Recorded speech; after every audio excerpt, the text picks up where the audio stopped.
Okay, one of my kids' toys just started making a really strange noise in the basket, and I'm a little bit freaked out right now. Could you not? I'm in the middle of something, could you not? Thank you.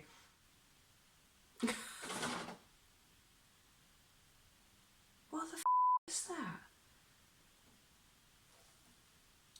What is going on? I can't see. Hang on.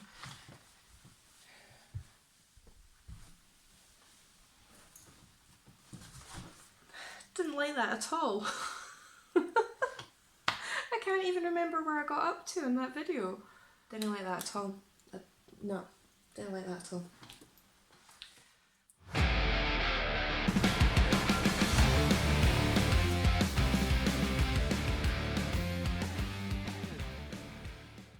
Hello, hi, how you doing? Welcome back to my channel. I am here with another New Metal Monday where I talk about my favourite new releases of the week. I promise other content is coming, other new material is coming. I'm a bit faffy at the moment. I kept organising myself has been a bit of a challenge recently over the last couple of months.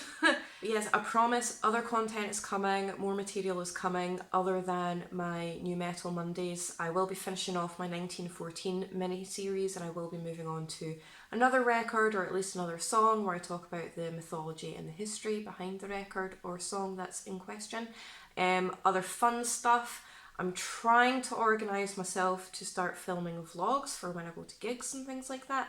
Not that that's very often because, you know, cost of living crisis and all that, but I am working on it, and other few bits and pieces and stuff like that. But anyway, I digress. I will get on with it because nobody needs to hear all that boring stuff. Other than stuff is coming, more things are coming, other than New Metal Monday. Although New Metal Monday will still be a thing.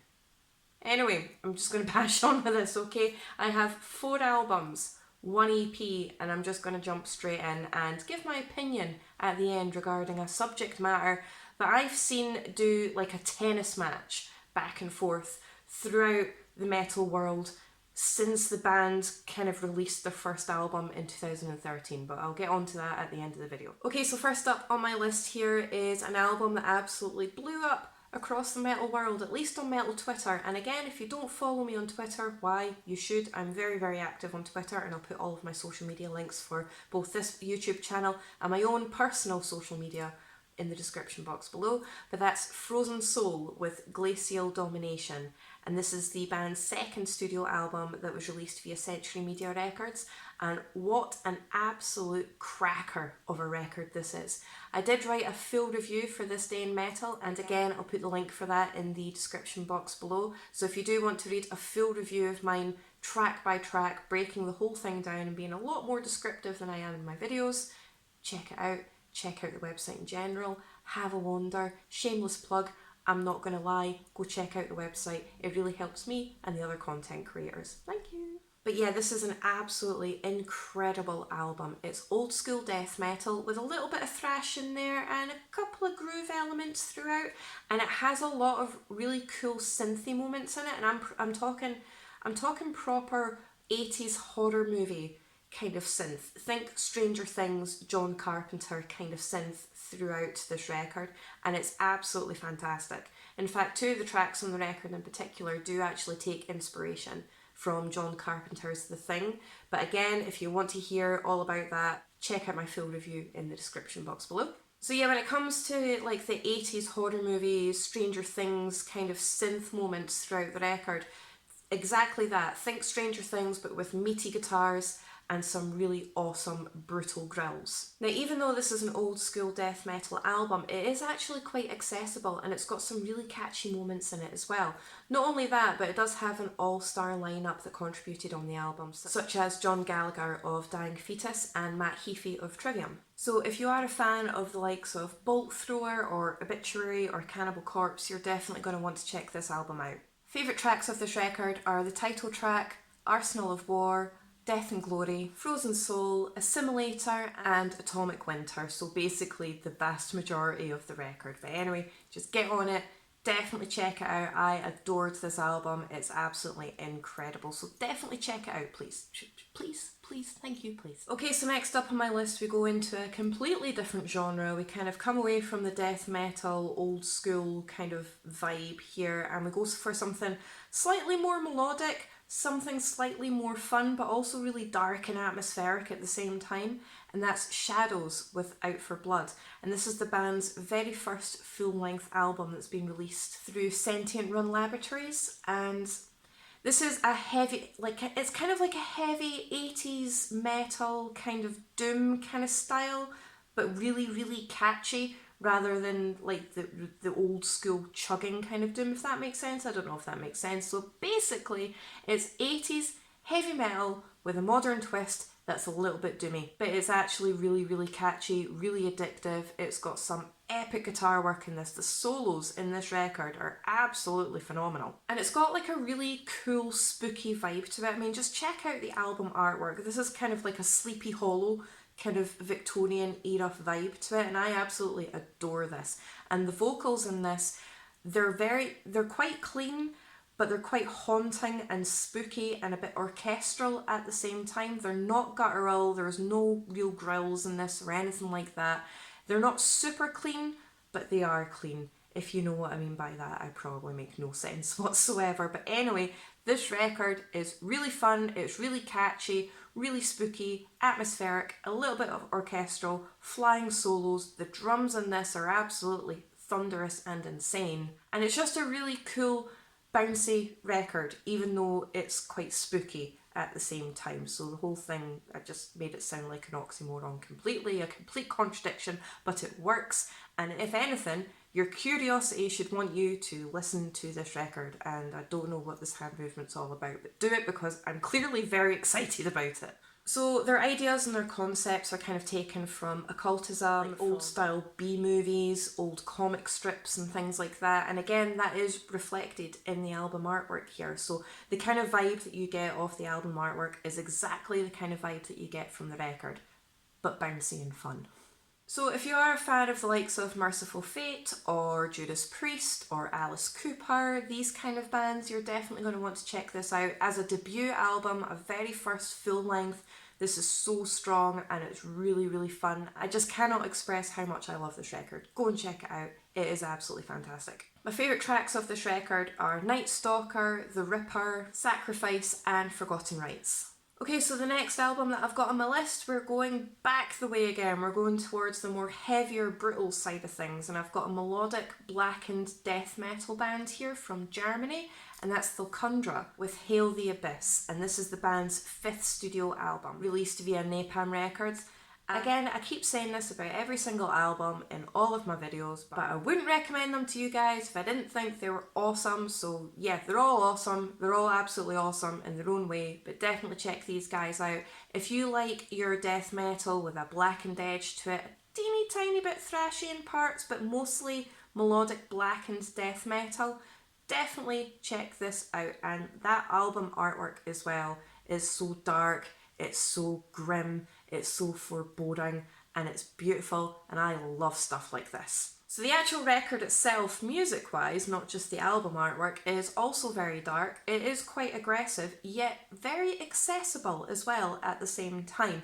I like my vocals to be really dirty, to be really guttural, to be really brutal, but at the same time I do actually like them to be intelligible as well, so I like to actually hear the lyrics through the growls as well, instead of just yelling at me. I want to understand what the vocalist is saying whilst they're yelling at me, basically. So even though this has got a proper blackened edge to the death metal vocals and the music in general, there's also some really beautiful melodies that completely support it and just adds all of that beautiful atmosphere to the record as well. So yes, it is dark, it is aggressive, it is very fast, it is very brutal, but it's also very melodic and it's absolutely stunning. Now, I think this is the longest record on today's list. I think it's about 59 minutes and 39 seconds long, so it's just shy of an hour, and it is an absolute journey, but it's a really cool, enjoyable one, so definitely check these guys out.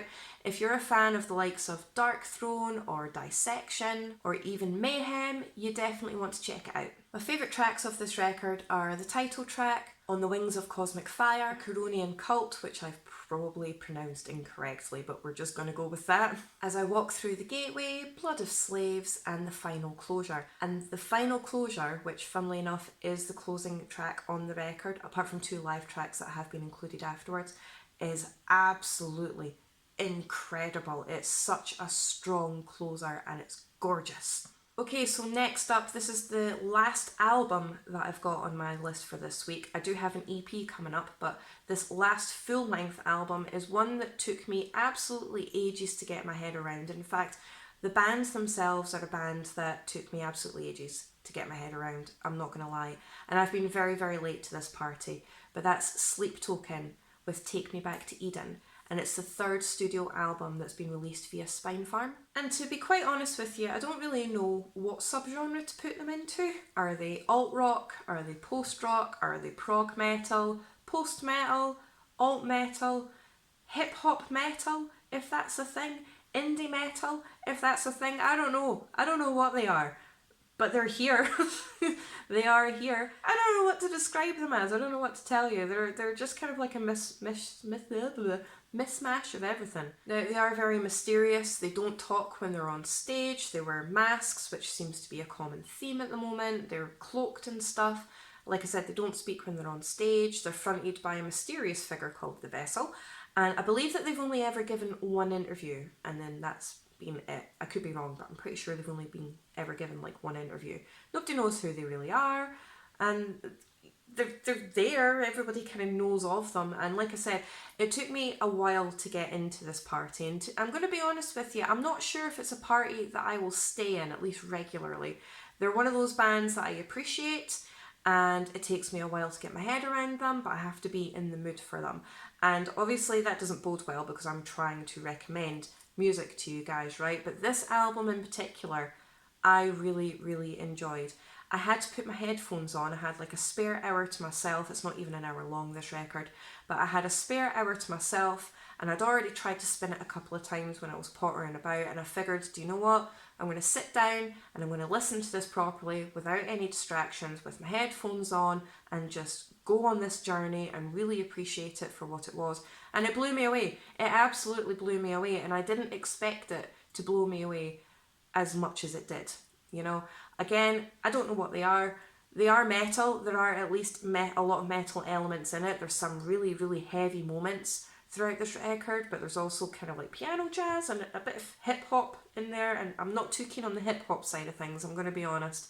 Can't stand hip hop, can't get my head around that at all. Never have done. I'm 34 now, and I don't think I ever will get my head around it. But I really, really enjoyed this record. You have to put your headphones on.